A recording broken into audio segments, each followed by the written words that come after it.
Hello, नमस्कार। स्वागत है आपको हमारे यूट्यूब चैनल स्मार्ट वर्क में। आज से हम लोग क्लास 10th का जो बोर्ड एग्ज़ाम के लिए है एसएसटी, उसका हम लोग तैयारी करने वाले हैं। तो पहला हम लोग लेके आए हैं हिस्ट्री का most important objective questions 2025 board के लिए। देखिए ऑब्जेक्टिव क्वेश्चंस देखते हैं हम लोग। जो कि पहला क्वेश्चन इसमें कांग्रेस यानी कि वियना कांग्रेस 1815 में हुआ था। वियना कांग्रेस जो हुआ था 1815 में हुआ था। फिर से दूसरा देखिए, मेटरनिक ऑस्ट्रिया का चांसलर था। ये याद रखेंगे आप लोग। जो है पूछेगा कि मेटरनिक जो है कहाँ का चांसलर था, तो आप लोग बताइएगा ऑस्ट्रिया का चांसलर था। अगला प्रश्न देखिए, वियना सम्मेलन के बाद नेपोलियन युग का अंत और मेटरनिक युग की शुरुआत हुई। कहने का मतलब वियना जब सम्मेलन हुआ था तो उसमें जो है नेपोलियन युग का अंत हो गया और मेटरनिक युग की शुरुआत हो गई। तीसरा प्रश्न देखेंगे हम लोग, फ्रांस में वियना कांग्रेस के द्वारा ब्रूह वंश की स्थापना हुई। अगला जो है चार्ल्स एक्स एक निरंकुश एवं प्रतिक्रियावादी शासक था, यानी कि चार्ल्स दसम जो थे एक निरंकुश एवं प्रतिक्रियावादी शासक था। अगला जो देखेंगे 1831 ईस्वी में मेजनी ने यंग इटली और 1834 में यंग यूरोप की स्थापना की।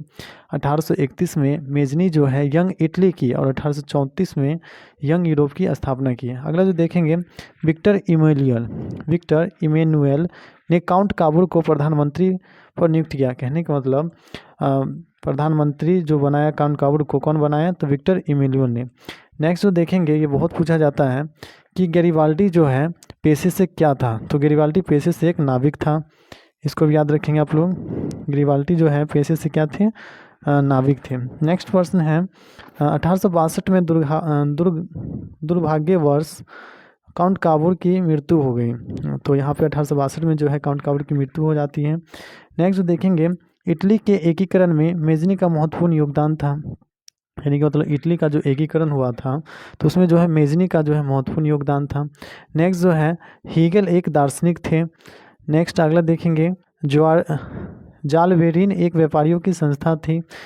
और अगला प्रश्न देखेंगे, बिस्मार्क जो एक कूटनीतिक थे उसने रक्त और लौह नीति का अवलंबन किया। तो आप लोग को पूछा जाता है बार बार कि रक्त और लौह नीति का अवलंबन किसने किया था, तो आप लोग को बताना है बिस्मार्क ने। और बिस्मार्क जो थे कूटनीतिज्ञ थे, वो अपने देश के लिए कूटनीति करते थे एकीकरण करने के लिए भी। 1870 ईस्वी में सेडोन का युद्ध हुआ। तो पूछेंगे आप लोग से 1870 में किसका युद्ध हुआ, तो सेडोन का युद्ध हुआ। नेक्स्ट देखेंगे, फ्रैंकफर्ट की संधि 10 मई 1871 को हुआ। तो फ्रैंकफर्ट की संधि जो होती है 10 मई 1871 को होती है। नेक्स्ट जो है हंगरी की राजधानी बुडापेस्ट है। ये भी क्वेश्चन पूछा जाता है कि हंगरी की राजधानी जो है कहाँ है, तो क्या बताएंगे आप लोग, बुडापेस्ट है।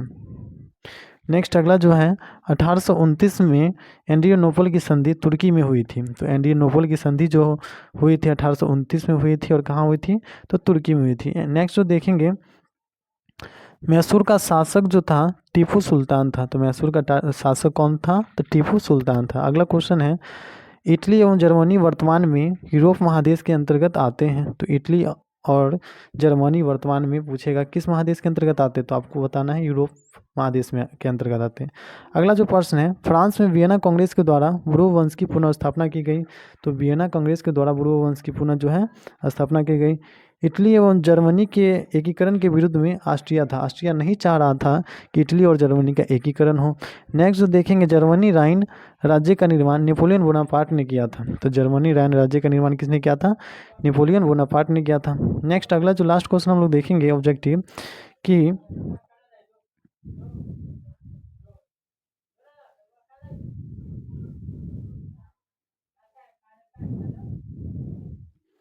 यूरोप वासियों के लिए यूनान देश का साहित्य एवं ज्ञान विज्ञान प्रेरणा स्रोत रहा। अगर इस क्वेश्चंस को आप लोग देखते हैं, इसको बढ़िया से देखिए, स्क्रीनशॉट ले सकते हैं। ये हम अपने कोचिंग में सभी स्टूडेंट को दिए हैं, जो कोचिंग का नाम है ज्ञान स्रोत कोचिंग सेंटर। तो वहाँ पे दिए हैं स्टूडेंट सबको। इस सबको आप लोग देख लेते हैं, बढ़िया से देखिए, तो आप लोग को वहाँ पे जो है बोर्ड में क्वेश्चन करने में आप लोग को परेशानी नहीं होंगे।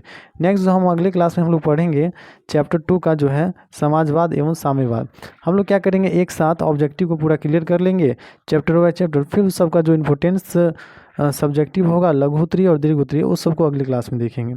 तो आज के लिए इतना ही, मिलते हैं अगले वीडियो में। आज